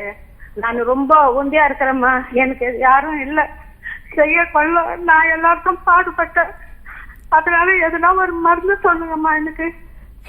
அப்படிலாம் இல்ல, யாரும் இங்க தனித்து இருக்கிறதே கிடையாது. எல்லாருக்கும் ஒண்ணு இறைவன் துணை இருப்பாங்க. நீங்க கவலைப்படாதீங்க. ஃபர்ஸ்ட் நீங்க அந்த ஃபீலிங் வந்து ரொம்ப வச்சுக்காதீங்க, சரியா? அதுவே கஷ்டத்தை வரும். ஸோ பிபிக்கு மாத்திரை 15 வருஷமா எடுக்கிறீங்க, மருத்துவரை போய் பாக்குறீங்களாமா? பிபி நார்மலா இருக்கா? நானு இந்த இதுல போனமா, கொரோனா வந்தது, அப்ப போகாம விட்டுட்டோமா, அப்பத்துல இருந்துதாம்மா உடம்பு பாதிக்க ஆரம்பிச்சு. இல்லம்மா, அதுக்கப்புறம் போய் டாக்டரை பாக்குறீங்களா? இப்ப பாக்குறமா, அவர் ஒரு நல்ல ஒரு ஸ்ட்ராங்கான ஒரு மாத்திரை கொடுத்தாரு, 3 நாள் மாத்திரைக்கு பதில். அது போட்ட உடனே அந்த நைட்டே தலை சுத்தல் மயக்கம். அன்னையில இருந்து அந்த ஒரு மாத்திரையோட நிறுத்திட்டேன். நான் 2வது போடவே இல்ல அந்த மாத்திரை. நான் அது கேக்கல, உங்க பிபி நார்மலா இருக்கான்னு கேக்குறேன். ஏமா பிபி இருக்குமா? பிபி நார்மலா தானே இருக்கு? 130ல இருக்கு. ஓகே, சரி, ஒன்றும் கவலைப்படாதீங்க. நல்லா தூங்குங்க, நிம்மதியா இருங்க. உங்களுக்கு எது சந்தோஷம் கொடுக்குமோ, நன்மை கொடுக்குமோ, நல்ல வழியில அதை வந்து செலவு பண்ணுங்க. அடுத்து வந்து என்ன அப்படின்னு பாத்தீங்கன்னா, கொஞ்சம் எச்சில் வர்ற மாதிரி இருக்கு, ஏப்பம் வர்ற மாதிரி இருக்கு, அந்த மாதிரி எல்லாம் இருக்கு அப்படின்னா நார்மலா என்ன அப்படின்னா, கொஞ்சம் நீங்க இந்த தூக்கம் சரியில்லாம இருக்குது, ரொம்ப டென்ஷன் ஆகுறதுனால கால் பிளாடரோட எனர்ஜி லெவல் வந்து கம்மியாக வாய்ப்பு இருக்கு. ஸோ மருத்துவர் கொடுத்த மருந்து மாத்திரைகளை சீரா போட்டுக்கோங்க. இன் அடிஷன் அதோட சேர்த்து என்ன பண்ணுங்க, கடுகு, வெந்தயம், அதே மாதிரி நம்ம குழம்புக்கு அரைக்கிறோம் பார்த்தீங்களா, அந்த மஞ்சள், இந்த 4ஐயும் கடுகு, வெந்தயம், மஞ்சள், பெருங்காயம், கட்டி பெருங்காயம் 4ஐயும் சம அளவு எடுத்துக்கோங்க. ஸோ இதெல்லாம் பவுடர் பண்ணிக்கோங்க. பவுடர் பண்ணிட்டு நல்லா ஒரு 2 கிராம் 3 கிராம் எடுத்து நீங்கள் உணவு சாப்பிட்றீங்க பார்த்தீங்களா, சாப்பாடு சாப்பிட்றதுக்கு ஒரு 15 நிமிஷத்துக்கு முன்னாடி வாயில் போட்டுக்கிட்டு நல்லா ஒரு 1/2 டம்ளர் வெந்நீர் குடிச்சுக்கோங்க. இதை மட்டும் கொஞ்சம் இது பண்ணிங்கன்னா உங்கள் செரிமானத்தை கொஞ்சம் சீர் பண்ணும். அதே மாதிரி என்ன அப்படின்னா, பித்த நீர் வந்து கொஞ்சம் இருகல் தன்மை இருக்குது, கொழக்கொழப்பு தன்மை இருக்குன்னா அதையும் சீர் பண்ணும். இதை ஒரு 15 நாள் ஃபாலோ பண்ணுங்க. பசிச்சா சாப்பிடுங்க, பசிக்கலைன்னா சாப்பிடாதீங்க. உங்களுக்கு எது பிரச்சனை கொடுக்குதோ, யார் பிரச்சனை கொடுக்குறாங்களோ அவங்கள விட்டு விலகி இருங்க. கண்டிப்பாக நல்லாயிடுமா. ஒரு 15 நாள் கழிச்சு எடுத்துட்டு எப்படி இருக்குங்கிறத கால் பண்ணி சொல்லுங்க. நன்றி. நன்றிமா. நெக்ஸ்ட் காலர் யாருன்னு பார்க்கலாம். வணக்கம் டாக்டர் ஆன் கால். ஹலோ, வணக்கம், உங்க பேர் சொல்லுங்க, எந்த ஊர்ல இருந்து அழைக்கிறீங்க? நான் திருப்பூர்ல இருந்து இந்திரா பேசுறேங்க. ஓகேம்மா, யாருக்கா கேக்குறீங்க? எனக்கு தான் கேட்கணுங்க. உங்க வயது சொல்லிட்டு பேசுங்க டாக்டர் கிட்ட. எனக்கு வயசு 53ங்க. சுத்தமாவே ஹார்ட் ரொம்ப தப்பா இருக்குதுங்க. என்னம்மா? ஹார்ட் எப்ப பாரு பட பட பட படனே அடிச்சுட்டே இருக்குங்க. ரொம்ப இந்த ஓட்டப்பந்தயம் ஓடிட்டு வந்து அடிக்கும் பாருங்க, ஆமா, அந்த மாதிரி இருக்குங்க. எவ்வளவு காலமா இருக்கு? இதுக்கு இந்த 1 மந்த்தா இருக்குதுங்க, அதிகமா இருக்குங்க. ஓகே, வேற தைராய்டுக்கு எதுக்காவது மருந்து மாத்திரைகள் சாப்பிடுறீங்களா? இல்லைங்கம்மா, இல்லைங்க, எதுக்கும் எடுக்கிறது இல்லைங்க, எல்லாம் நார்மலா இருக்குதுங்க. வேற ஏதாவது மனக்கவலைகள் அந்த மாதிரி இருக்கா? இருக்குங்க. வேற எதுக்காவது மருந்து மாத்திரைகள் சாப்பிடுறீங்களா? இல்ல இல்ல, வேற எதுக்கும் மருந்து மாத்திரை எல்லாம் எடுக்கலைங்க. கொஞ்சம் இந்த டென்ஷன் இருக்குங்க. ஓகே, தலை கொஞ்சம் தலை இறுக்கமாயிருதுங்க. அப்பப்போ ஒரு மாதிரி தலைக்குள்ள அப்படியே பிசைறது, எரியறது, அப்படியே அந்த மாதிரி ஆயிட்டு அப்படியே தோள்பட்டையில வந்து மறுபடியும் அப்படியே கால் வலி வரைக்கும் வர மாதிரி இருக்குதுங்க அந்த எரிச்சல். அப்புறம் பார்த்தா சூடான உடனே யூரின் மோஷன் எல்லாம் சூடா போறது எனக்கே தெரியுதுங்க. கழுத்து வலி இருக்கா? இல்லைங்க, கழுத்து வலி இல்லைங்க. கழுத்து வலி எல்லாம் இல்ல. ஆக்சுவலா என்ன அப்படின்னு பாத்தீங்கன்னா, இருதயத்தோட அந்த துடிப்பு ரொம்ப வேகமா யூஸ்வலா யாருக்கு இருக்கும்னா குழந்தைகளுக்கு தான் இருக்கும். அதை தவிர வந்து என்ன அப்படின்னா மற்றவர்களுக்கெல்லாம் நமக்கே உணர்ற அளவுக்கு இருக்கக்கூடாது. ஏதாவது ஒண்ணு வேகமா நடந்தோம் அந்த மாதிரி நேரத்துல வேணுமாவது இருக்கலாம். டக்குன்னு படி வேகமா ஏறி இறங்கணும் அப்படின்னா படபடப்பு இருக்கலாம், இல்லைன்னா இருக்கக்கூடாது. ஸோ அப்ப என்னவா இருக்கும் அப்படின்னு பாத்தீங்கன்னா, சப்போஸ் முன்னாடி இருந்ததற்கு இப்ப உடல் இளைத்திருக்கீங்களா, இல்ல பருத்து இருக்கீங்களா, இல்ல அப்படியே இருக்கீங்களா? இல்ல, அப்படியே இருக்குங்க. அப்படியே இருந்தா ஒன்றும் பிரச்சனை கிடையாது. ஏன்னா உடல் இளைப்போட சேர்த்து படபடப்பு இருந்தது அப்படின்னா குறிப்பாக ஹைப்பர் தைராய்டுன்னு சொல்லுவாங்க. ஸோ அதுல என்ன அப்படின்னு பாத்தீங்கன்னா கொஞ்சம் இந்த மாதிரி படபடப்பு உடல் இளைப்பு இருக்கும். ஸோ தைராய்டுக்கு மாத்திரை எடுப்பவங்களும் என்னைக்கோ மருத்துவர் கொடுத்த மாத்திரைகளை வச்சுட்டு அப்படியே எடுத்துட்டே இருப்பாங்க. திடீர்னு வந்து பார்த்தீங்க அப்படின்னா உங்களுக்கு ஹைப்பர் தைராய்டுங்கிற கண்டிஷன் போயிடும், படபடப்பு இருக்கும். ஸோ அதனால என்ன அப்படின்னா உங்களுக்கு ஏதாவது மன அழுத்தம், இங்கே பாருங்களேன், எல்லாவற்றிற்கும் மருத்துவரிடமும் மருந்து மாத்திரைகளும் தீர்வு கண்டிப்பாக கிடைக்கவே கிடைக்காது. எதற்காக இந்த கோவில் வழிபாடு இதெல்லாம் எதற்காக அப்படின்னா அவங்கவுங்களுக்கு என்னென்ன மார்க்கம் சார்ந்து ஈடுபாடு இருக்கோ அதை நம்ம செலுத்திட்டு போயிடணும். என்ன காரணம்னா அது நம்மளை கொஞ்சம் ரிலாக்ஸ் பண்றதுக்கு, ஸ்ட்ரெஸ்ஸை குறைக்கிறதுக்கு. எப்பவுமே ஒரே இடத்துல ஒரு ஒரு ஒரு ஒரு பவுண்டரிக்குள்ள இருந்தோம்னா அதை பற்றியே திங்க் பண்ணிட்டு இது பண்ண முடியும். நம்மளால எவ்வளவு சால்வ் பண்ண முடியுமோ, தீர்க்க முடியுமோ அது அந்த அளவுக்கு தான் நம்ம பார்க்க முடியும். நம்மளுடைய தகுதியையும் மீறி, நம்ம எல்லையும் மீறி நம்மளால எவ்வளவு முயற்சி செய்ய முடியுமோ அதையும் மீறி நம்ம பிரச்சனைகளை இழுத்து போட்டுட்டு இருந்தோம் அப்படின்னா நமக்கு நோய் தான் வரும். நோய்க்கு மருந்துகளும் மருத்துவர்களும் ஒருபோதும் வந்து தீர்வு கொடுக்க முடியாது. ஸோ மனநோய் இந்த மாதிரி பிரச்சனைகளுக்கு நம்ம தான் அதை பார்த்து சொல்யூஷன் பண்ணணும், இல்லைன்னா அதை கிவ் அப் பண்ணிடணும், விட்டுறது தான் வந்து ஒரு சிறந்த விஷயமா. ஃபர்ஸ்ட் நீங்க அதை வந்து பண்ணுங்க. ஸோ அதை பண்ணாலே கொஞ்சம் நீங்க என்ன ஆகலாம்னா கொஞ்சம் நல்லா ரிலீஃப் ஆகி வரலாமா. நன்றி. தேங்க்ஸ் ஃபார் காலிங்மா. நெக்ஸ்ட் காலர் யாருன்னு பார்க்கலாம். வணக்கம் டாக்டர் ஆன் கால். வணக்கம் டாக்டர் ஆன் கால். வணக்கம், உங்க பேர் சொல்லுங்க, எந்த ஊர்ல இருந்து அழைக்கிறீங்க? பாண்டிச்சேரியில இருந்து பேசுறேன். ஓகேமா, டிவி வால்யூம் குறைச்சிடுங்க. யாருக்கா கேக்குறீங்க இந்த கேள்வி? எனக்கு தான் கேக்குறேன். ஓகே, உங்க வயது சொல்லிட்டு பேசுங்க. 43 ஆகுது எனக்கு. ஹலோ, வணக்கம்மா, சொல்லுங்கம்மா, என்னம்மா சந்தேகம்? எனக்கு வந்து ஃபீவர் வந்துச்சு போன வீக்ல. ஓகே, அதுல இருந்து இப்ப வந்து கால் எல்லாம் வீங்கி இருக்கு. ஓகே, சரியாவல, வீக்கமா இருக்கு. அப்படியே ஒரு வாரமாவே இருக்கு வீக்கம். கால் வீக்கம்னா பாதத்துல வீக்கம் ஃபுல்லா 2 பாதமும் வீங்கி இருக்கா, இல்ல கொலுசு போடுற இடம் வீங்கி இருக்கா? எங்கன வீக்கம் இருக்கு? அந்த பாதம் தான், 2 பாதமுமே வீங்கி இருக்கு. 2 பாதமும் வீங்கி இருக்கு. இதுக்கு முன்னாடி இந்த மாதிரி வீக்கம் இருந்தது கிடையாது? இருந்தது கிடையாது. அங்க வலி இருக்கா? வலி இல்ல, கை கூட மறுக்கிற மாதிரி 2 விரல். சரி, ஓகே. வேற யூரின்லாம் நல்லா போகுதா? யூரின்லாம் நல்லா தான் போகுது. உங்களுக்கு ஃபீவர் வந்தப்ப டாக்டர் என்ன வகையான ஃபீவர்னு சொன்னாரு? அது வந்து இப்போ டெங்கு, இது சிக்கன் குனியால வேற வெர்ஷன் மாதிரி தான் வருது அப்படின்னு சொன்னாரு. ஓகே, அதற்கு ஆன்டிபயோட்டிக் மருந்துகள் கொடுத்தாரு, அப்படிதானே? ஆமா ஆமா. ஓகேமா, ஆக்சுவலா இப்ப சிக்கன் குனியாவோட அந்த போஸ்ட் காம்ப்ளிகேஷனா இருந்தது அப்படின்னா என்ன ஆகும்னா மூட்டுகள்ல வலி வீக்கம் இருக்கலாம், இல்ல கைகள்ல வலி வீக்கம் இருக்கலாம். கொலுசு போடுற இடங்கள்ல வலி வீக்கம் இருக்கலாம். பாதங்கள் 2 பாதங்களும் வீக்கம் வந்து கண்டிப்பா வந்து ஏற்படாது. ஸோ 2 பாதங்களும் வீக்கம் ஏற்பட்டிருந்ததுன்னா ஒன்று வந்து என்ன அப்படின்னு பார்த்தீங்கன்னா, உங்களுக்கு ஒன்று சிறுநீரகம் சம்பந்தப்பட்ட பிரச்சனையா இருக்கலாம், இல்லை இருதய சம்பந்தப்பட்ட பிரச்சனையா வந்து இருக்கலாம், இல்லை ஏதோ ஒரு விஷயத்தால உங்களுக்கு அந்த ரத்த ஓட்டம் ஓடாம ரிட்டென்ஷன் ஆகிருக்குன்னு அர்த்தம். 2 பாதமும் வீக்கம் இருக்குதுன்னா என்ன பண்ணுங்க, இன்றைக்கு ஒரு நாள் மற்றும் பார்லி கஞ்சி எடுத்துக்கோங்க. பாதங்கள்ல சுக்கு பற்று வந்து போடுங்க. சுக்குத்தூளும் முட்டை வெள்ளைக்கருவும் கலந்து பற்று போடுங்க. ஸோ இன்னைக்கு ஒரு நாள் நல்லா வத்திடுச்சு இருந்ததுன்னா ஒன்றும் பிரச்சனை கிடையாது. இல்லை டாக்டர் குறையுது திருப்பி வருது அப்படின்னா டைம் எடுக்காதீங்க. உடனே மருத்துவரிடம் போய் என்ன காரணம்னு பார்த்து அதற்கு தகுந்த வகையில் சிகிச்சை எடுக்கிறதாம சிறந்த விஷயம். ஏன்னா பல பிரச்சனை வருவதற்கு முன்னாடி நம்ம தடுத்துடலாம். நன்றி டாக்டர். இந்த வார ட்ரெடிஷ்னல் கேர் ஹாஸ்பிட்டலினுடைய கேம்ப் டீட்டெயில்ஸ் சொல்லிடுங்க. ஸோ நமது ட்ரெடிஷ்னல் கேர் மருத்துவமனையின் தலைமை மருத்துவமனை சென்னை டி நகரில் இருக்குது. இதை அல்லாது கோவை, வேலூர், திருச்சி, மதுரை போன்ற இடங்களில் ஹெல்த் சென்டர் இருக்குது. ஸோ அந்த வகையில் வரும் திங்கட்கிழமை 12ஆம் தேதி வந்து பார்த்திங்கன்னா வேலூரில் கேம்ப் இருக்குது. ஸோ அருகாமையில் இருக்கிறவங்க முன்னாடியே அப்பாயின்மெண்ட்ஸ் வாங்கிட்டு நேரில் வந்து பார்க்கணும்னு நினைக்கிறவங்க வந்து பார்க்கலாம். நன்றி. ஓகே டாக்டர், காலர் கிட்ட பேசிட்டு வந்துடலாம். வணக்கம் டாக்டர் ஆன் கால். வணக்கம், உங்க பேர் சொல்லுங்க, எந்த ஊர்ல இருந்து அழைக்கிறீங்க? என் பேரு அப்சானா மேம், நான் வந்து செங்கோட்டையில இருந்து அழைக்கிறேன். ஓகேமா, யாருக்கா கேக்குறீங்க? எனக்காண்டிதான். உங்க வயது சொல்லிட்டு பேசுங்க டாக்டர் கிட்ட.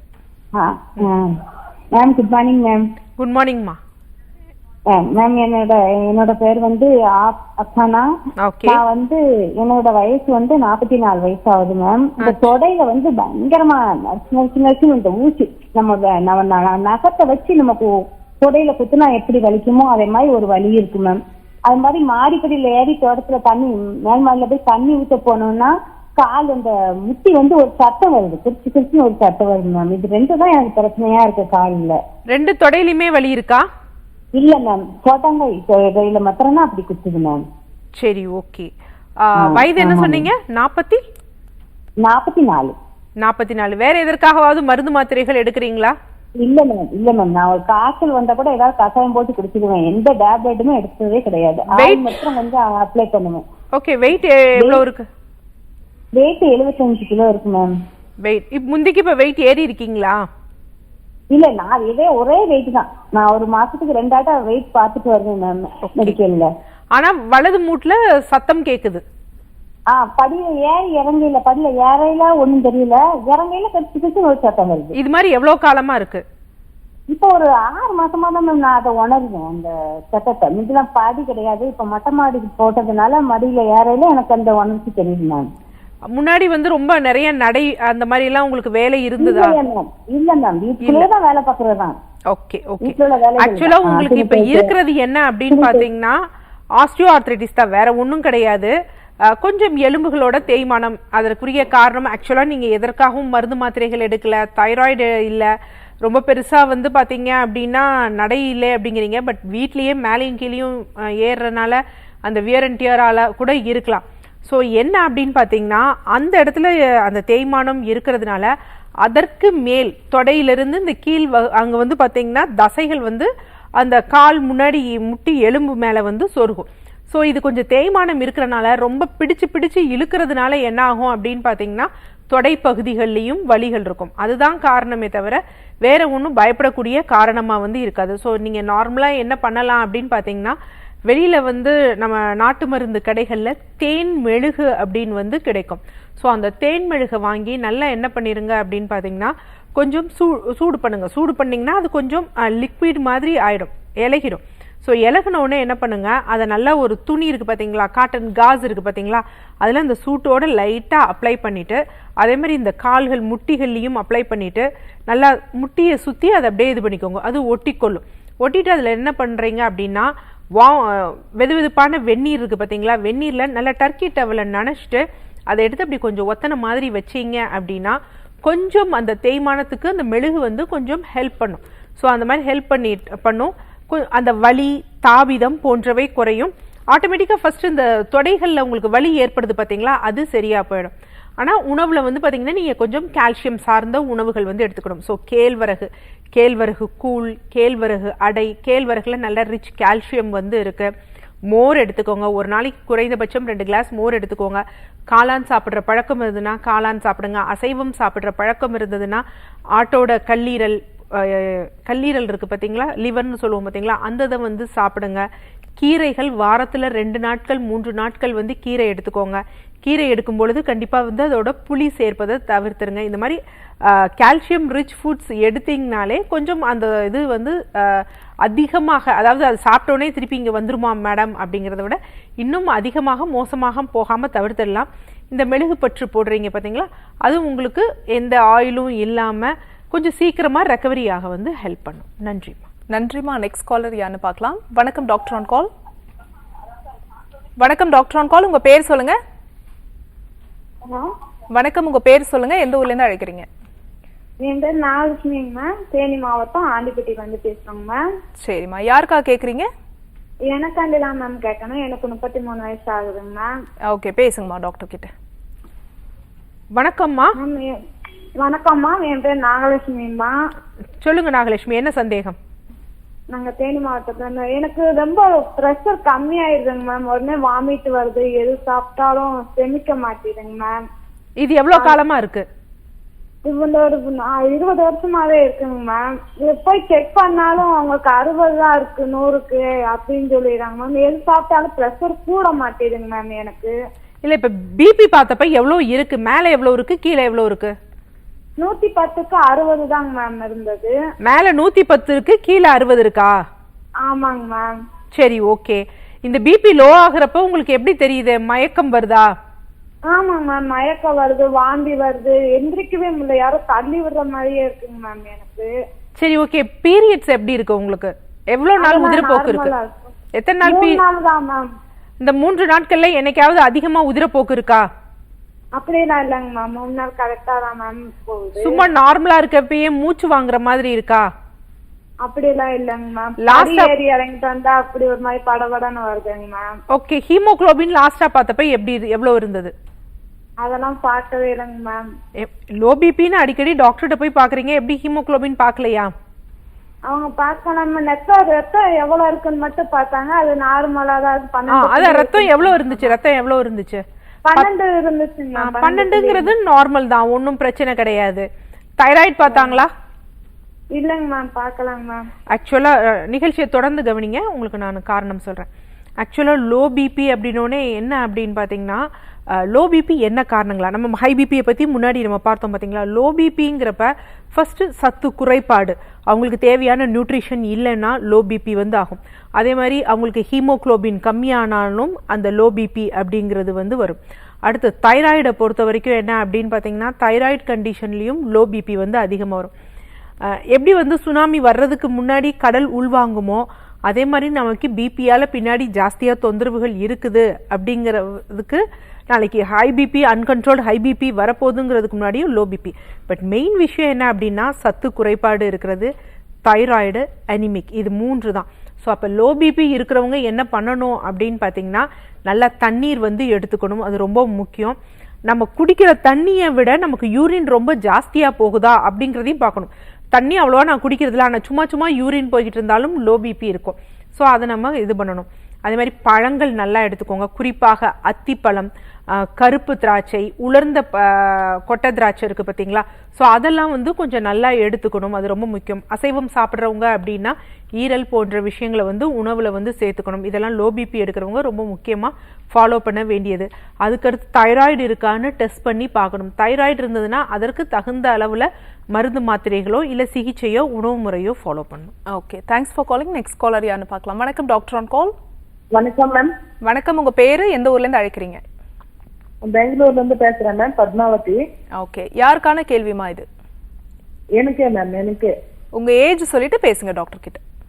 30 வயசு ஆகுது மேம். 30 வயசு ஆகுது. வணக்கம் பத்மாவதி, சொல்லுங்கம்மா. வணக்கம். வணக்கம் மேம், சொல்லுங்க பத்மாவதி. வந்து டேட் ஆகிறதுக்கு முன்னாடி ஒரு 15 நாளைக்கு முன்னாடி யூரின் இன்ஃபெக்ஷன் மாதிரி ஆகுது மேம். ஓகே. ஒரு எவ்ரி அப்படியே ஆகுது, ஒரு 5-6 மாசமா அப்படிதான் ஆகுது. ஓகே. ஒரு மாதிரி தண்ணி பட்டா எரியுது, ஒரு மாதிரி நமிச்சு நடுக்கிற மாதிரி இருக்கு. ஓகே. அந்த மாதிரி இருக்கு மேம். எவ்ரி மந்த் அதே மாதிரி ஐனே வந்து டைலரிங் கொஞ்சம் பண்றேன். ஓகே. அதனால அந்த மாதிரி ஆதா என்னன்னு தெரியல மேம். அப்புறம் பாதம் ரொம்ப எரியுது, பாதமும் ரொம்ப நெருப்புல வச்ச மாதிரி பச்சை மிளகா அரைச்சிட்டு தடவன மாதிரி எரியுது. 6 மாதமா இந்த மாதிரி இருக்கு? ஆமா மேம். பாத எரிச்சல் வந்து இப்போ 1 வீக்கா இருக்கு. ஓகே. கர்ப்பப்பை மட்டும் 6 மாசம் 7-8 மாசமாவே இருக்கு. நான் அம்மா டாக்டர் கூட செக் பண்ணேன். ஓகே. அவங்க டேப்லெட் கொடுத்தாங்க, அங்க இதுல வைங்க, வச்ச பிறகு கொஞ்சம் மாற ஆகணும். ஒரு 2 நாள்ல நல்லா இருக்கு, திரும்ப நெக்ஸ்ட் மந்த் அதே மாதிரி ஆகுது. எனக்கே ஒரு 5 நாள் ஆயிடுச்சா நல்லா ஆயிடுது. ஓகே. ஆனா அந்த அது ஓகே. ஆக்சுவலா என்ன அப்படின்னா அவங்க டெய்லரிங் பண்றேன்னாங்க. பட் அவங்க வீட்ல பண்றாங்களா இல்ல வெளியில எங்கேயும் போய் பண்றாங்களா? நிறைய பேர் இருக்கிற இடத்துல பண்ணாங்கன்னா, காமன் டாய்லெட்ஸ் யூஸ் பண்ணாங்கன்னா அவங்களுக்கு யூரினரி ட்ராக்ட் இன்ஃபெக்ஷன் மாதிரி வர வந்து வாய்ப்பு இருக்கு. அடுத்து யூரினும் இந்த மாதிரி போற இடத்துலயும் பீரியட்ஸ்க்கு முன்னாடி இப்படி எரிச்சல் இருக்கு. அதே மாதிரி என்ன அப்படின்னா பாத எரிச்சலும் இருக்குது அப்படின்னா ப்ரீ டயபெட்டிக் இல்ல டயபெட்டிக் கண்டிஷன்ஸ்ல அந்த மாதிரி இருக்கலாம். ஸோ அதனால உங்களோட ரத்தத்தோட HbA1c லெவலை எடுத்து பார்த்தா அதையும் பார்க்கணும். அது மாதிரி யூரின் ரொட்டீன் பார்க்கணும், ஏதாவது பிரச்சனைகள் இருக்கான்னு. இன்னொரு முக்கியமான விஷயம் என்ன அப்படின்னு பார்த்தீங்கன்னா 30 இயர்ஸ் பட் ஆனால் அவங்களுக்கு சிசேரியனா நார்மல் டெலிவரியா என்ன அப்படின்னு கேட்க முடியல. யூஸ்வலாக பீரியட்ஸ் 15 டேஸ்க்கு முன்னாடினா இவங்க சொல்றது என்னன்னா ஓவுலேஷன் டயத்தில் தான் சொல்றாங்க. ஸோ ஓவுலேஷன் டயத்தில் நார்மலாகவே நம்ம ஹார்மோன்ஸ் வந்து கொஞ்சம் பீக் லெவலில் போயிருக்கும், கர்ப்பப்பையெல்லாம் கொஞ்சம் என்கார்ஜ்மெண்ட் ஆயிருக்கும், வீக்கம் ஏற்படும். ஸோ அந்த மாதிரி ஏற்பட்டது அப்படின்னா முன்னாடி இருக்கக்கூடிய அந்த பிளாடரையும் மூத்திரப்பையும் அழுத்தும், பின்னாடி இருக்கக்கூடிய மலக்குடல் முதுகு தண்டுவடத்திலையும் அழுத்தும். ஸோ அந்த மாதிரி அழுத்தும் பொழுது என்ன ஆகும் அப்படின்னு பார்த்தீங்கன்னா நார்மலாக இது வீங்கும் பொழுது யூரின் வெளியே இருக்கக்கூடிய கால அளவு டைம் இதாகிறதுனால எரிச்சல், இன்ஃபெக்ஷன்ஸ் போன்றவை வந்து வரலாம். ஸோ ஃபர்ஸ்ட் விஷயம் இவங்க பார்க்க வேண்டியது என்ன அப்படின்னா இவங்க இருக்கக்கூடிய அந்த இடத்துல வந்து காமன் டாய்லெட் யூஸ் பண்ணுறாங்க, நிறைய பேர் இது பண்ணுற மாதிரி. ஸோ அதனால யூரினரி ட்ராக்ட் இன்ஃபெக்ஷன் வருதா அப்படின்னு தெரிஞ்சுக்கணும். அடுத்து சுகர் இருக்கா இல்லையா அப்படிங்கிறது பண்ணும்.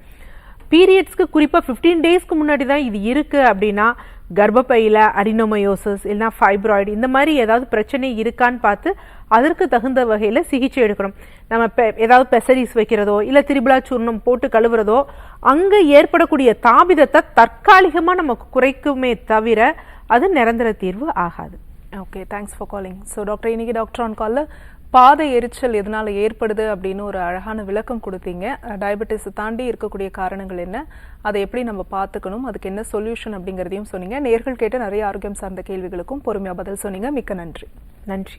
என்ன நேர்களே, இன்னைக்கு டாக்டர் ஆன் கால் உங்களுக்கு ரொம்ப யூஸ்ஃபுல்லாக இருந்திருக்கும் நம்புறோம். இதே மாதிரி இன்னொரு ஹெல்தியான எபிசோட்ல உங்களை சந்திக்கிறோம். அது வரைக்கும் நன்றி, வணக்கம்.